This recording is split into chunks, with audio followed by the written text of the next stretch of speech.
when you ask how important creeds and confessions are, from the very earliest time in the history of the church has not only proclaimed the truth of sacred Scripture, but has had to deal with distortions and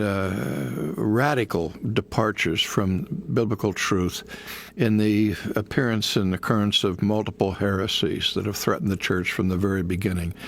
And one of the earliest creeds, in fact, what is thought to be the very first Christian creed, was the simple statement, Jesus is Lord. And that came out of the context of a loyalty oath that was imposed by the Roman Empire, where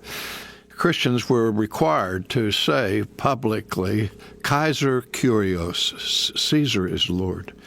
And the Christian church in the first century would be quite willing to render civil obedience as much as they possibly could, but they balked at that statement, Kaiser ho Kyrios, and they said in response to that, Jesus ho Kyrios, Jesus is Lord.